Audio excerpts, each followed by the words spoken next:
Entre o Antigo e o Novo Testamento, um dos períodos mais sombrios da história de Israel, foi marcado por perseguição, idolatria forçada e a profanação do templo. Neste vídeo, vamos conhecer o tirano Antíoco IV Epifânio, a chamada abominação desoladora profetizada por Daniel e o impressionante relato de 1 Macabeus. Prepare-se para entender como essa história antiga continua ecoando até os nossos dias. O próprio livro de 1 Macabeus reconhece que não se trata de um livro profético, pois a era das profecias inspiradas por Deus se encerrou com o profeta Malaquias.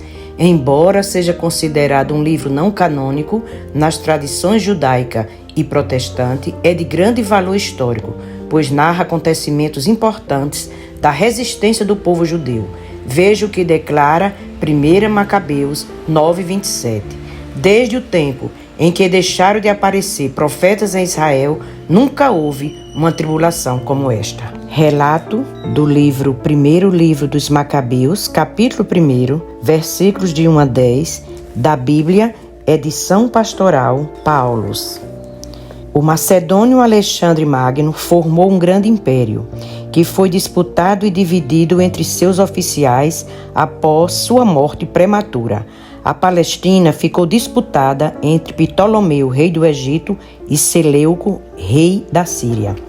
Após certo tempo de relativa tranquilidade, os judeus se veem impressionados pelos Seleucidas, sucessores de Seleuco, especialmente por Antíoco IV Epífanes, que assumiu o poder em 175 a.C. Relato número 2, notas de rodapé da Bíblia, edição pastoral, primeiro livro dos Macabeus, versículos de 11 a 15. Para assegurar seu domínio, Antíoco IV impunha costumes gregos aos povos dominados. Entre os judeus, um grupo liderado pelo sumo sacerdote Jasão, entre parênteses, geração de ímpios, tornou-se favorável às medidas de Antíoco e facilitou a entrada de usos estrangeiros até em Jerusalém. Toda dominação político-econômica lança mão da dominação cultural para veicular sua ideologia, descaracterizando a identidade nacional.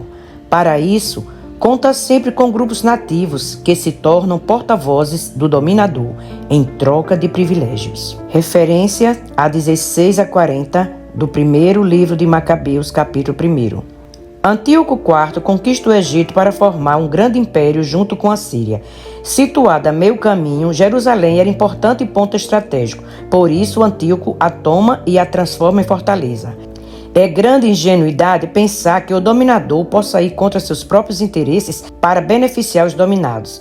Mais uma vez se justifica a crítica que os profetas faziam contra as alianças com os grandes. Relato referente aos versículos de 41 a 64. Para assegurar a unidade do império, Antíoco IV ameaça a identidade de cada povo. Suas medidas compreendem a imposição de leis, costumes e religião gregos. A resistência dos judeus provoca medidas drásticas, ou aceitar o decreto ou morrer. A abominação da desolação, referente ao versículo 54, é o altar dedicado ao deus grego Zeus ou Júpiter para os romanos, construído dentro do Templo de Jerusalém, conforme nota em Daniel 9, de 1 a 27. Uma das mais cruéis formas de dominação consiste em assassinar a alma de um povo, que se expressa exatamente em suas particularidades legislativas, culturais, religiosas, artísticas e outras. Tal dominação nem sempre é explícita. Muitas vezes, ela se realiza pela infiltração sutil da moda estrangeira, através dos meios de comunicação que acabam por destruir a cultura genuína de um povo, substituindo-a por uma caricatura da cultura de povos poderosos. Agora veja o registro no livro de 1 Macabeus, capítulo 6, sobre a morte de Antíoco IV. Capítulo 6, a partir do versículo 7. Contaram também que os judeus tinham tirado a abominação que ele colocara sobre o altar de Jerusalém e que tinham cercado o templo com muralhas altas, como antigamente, fazendo o mesmo em Betzu, cidade de que pertencia ao rei. Ao ouvir essas notícias, o rei ficou apavorado e totalmente atordoado e caiu de cama, doente de tristeza, pois nada estava acontecendo como ele queria. Ficou aí muito tempo, cada vez mais deprimido. Percebendo que ia morrer, chamou todos os grandes e lhes disse: o sono sumiu dos meus olhos. Meu coração está abatido de tanta aflição. Eu disse a mim mesmo: a que grau de aflição me vejo reduzido? Como é grande a onda em que estou me debatendo. Eu que era feliz e estimado quando estava no poder. Agora, porém, estou lembrando os males que fiz a Jerusalém. De onde tirei todos os objetos de prata e ouro que nela havia? Lembro-me dos habitantes de Judá, que mandei matar sem motivo. Reconheço que é por causa de tudo isso que hoje me acontecem essas desgraças. Agora estou morrendo, cheio de tristeza e em terra estrangeira. Chamou Filipe, um dos seus amigos, e passou-lhe a autoridade sobre todo o seu reino. Entregou-lhe a coroa, o manto e o anel, a fim de que levasse esses objetos para o seu filho Antíoco, a quem deveria educar e preparar para ser o rei. E aí mesmo o rei Antíoco morreu, no ano 149.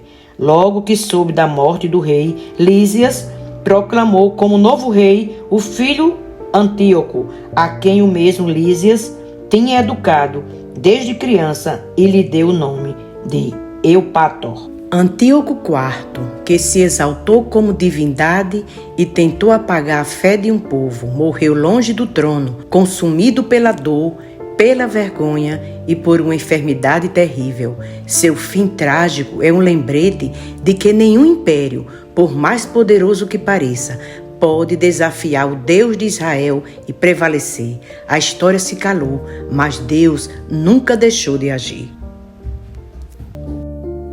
Não perca os próximos episódios. Curta, compartilhe e ative o sininho para acompanhar essa jornada pela história entre Malaquias e Jesus. Deus te abençoe. Até o próximo vídeo, se Deus quiser.